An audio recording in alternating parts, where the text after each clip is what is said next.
थे शहीद वीर गुंडाधुर, शहीद वीर तुम्हारा, शहीद वीर बूढ़ी कलार, शहीद वीर धाम धाकर और उनके साथ जितने भी क्रांतिकारी थे उन्होंने लड़ा है और उनके खूनों से सींचा है और हमारे समस्त समाज के लिए जल जंगल जमीन को रक्षित सुरक्षित किया है। तब जाकर हम आज उस जल जंगल जमीन का उपयोग करके जीवन यापन कर रहे हैं, जी रहे हैं, बाल बच्चे को पाल रहे हैं। साथियों, उसी जल जंगल जमीन को छीनने के लिए, हमसे छीनकर पूंजीपतियों को देने के लिए हमारे चुने हुए जनप्रतिनिधि नेता दिन रात लगे हुए हैं।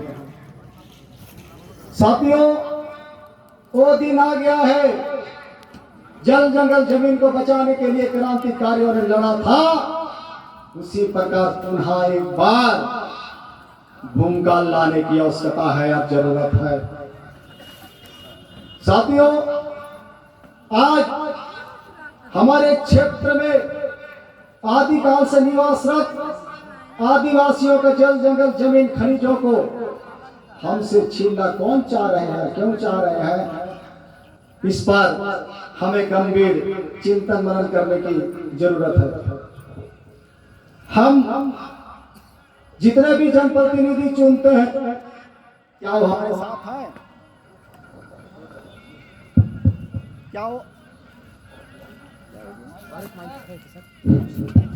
क्या वो हमारे साथ है? वो नहीं है।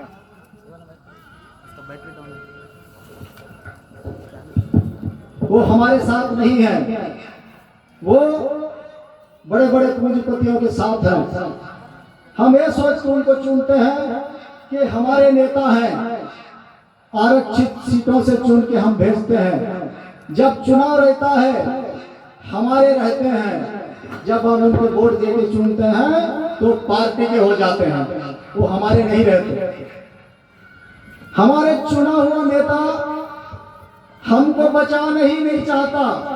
अगर हमारे हक अधिकार के प्रति वो लड़ता ईमानदारी के साथ तो शायद हमको आज जगह जगह पर अरेस्ट होना, धरना हड़ताल करना नहीं पड़ता। हम इसीलिए आज करना पड़ रहा है क्योंकि हमारे चुने हुए जनप्रतिनिधि नेता हमारे साथ नहीं है, वो पूंजीपतियों के साथ हैं। तो हम जितने भी आदिकाल से निवासरत समस्त समाज है, हमको एक होकर संगठित होकर, जैसे गुंडाधुर से लेकर जितने भी क्रांतिकारी एक साथ मिलकर लड़ाई किया था, वैसे हमको करना पड़ेगा। ऐसा नहीं करेंगे तो हमारे जल जंगल जमीन हमारे हाथ से निकलते देर नहीं लगेगी। कुछ निकल चुका है, उसको बचाना है तो संगठित होना अति आवश्यक है। हम जितने भी आज तक लड़ते आए हैं, लड़ रहे हैं और आगे भी लड़ते रहेंगे, लेकिन सभी समाज को, सभी संगठन को एक साथ होकर लड़ने से ही हमें न्याय प्राप्त होगा।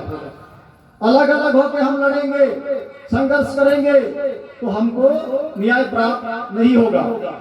पूंजीपति ब्राह्मणवादी लोग वो तो चाहते ही हैं ये बटे रहे और इनको बांट दिया जाए और एक एक को इनको निपटा भी दिया जाए। उनका सोच में हमारे लिए यही है, लेकिन हमको बंटना नहीं है, हमको संगठित होकर लड़ना है। भारतीय किसान यूनियन पिछले साल 11 महीना लड़ाई किया है, 750 लोग जान गंवाना पड़ा। 3 जो कानून थे किसानों के प्रति, वो कानून वापस करवाए।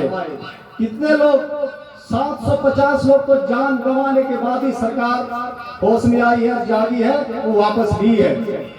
तो उसी प्रकार जल जंगल जमीन बचाने के लिए हमारे भारत के किसान दिल्ली पर डेरा डाले हुए हैं ताकि हमारे उगाए हुआ अन्न को वाजिब दाम मिल सके। एनएसपी गारंटी कानून बन सके, स्वामीनाथन लागू हो सके, उसके लिए वो डटे हुए हैं। उन सब किसान जो वहाँ लड़ रहे हैं हमारे लिए, उनके साथ हमको खड़ा होकर हमको समर्थन भी देना पड़ेगा और जाकर उनका साथ देके साथ में लड़ना भी पड़ेगा। साथियों, जो भी सरकार आ रही है छत्तीसगढ़ में, वो हमको लूटने के लिए आ रही है।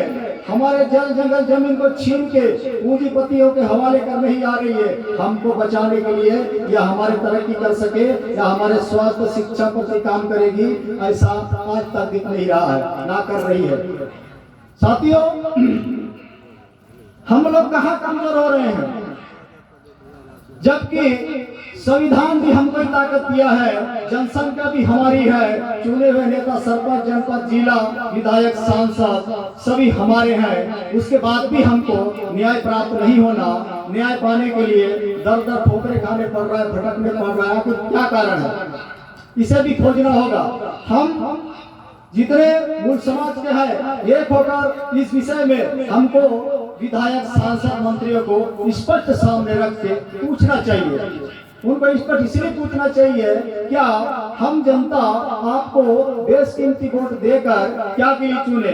क्या राजनेताओं, बड़े राजनेताओं, पार्टी के बड़े बड़े पूंजीपति, धन्याढ्य लोग के चरण में जाके झुकने के लिए, पांव पड़ने के लिए चुने थे क्या? उनके तलवार चाटने के लिए चुने थे क्या? इस पर उन्हें स्पष्ट पूछना चाहिए। शायद हम नहीं पूछ पा रहे हैं। अब हमको ये पूछना पड़ेगा, उनके घरों में जाके डेरा डालना पड़ेगा, तब जाके वो जगेंगे। नहीं तो हम विधायक चुन रहे हैं,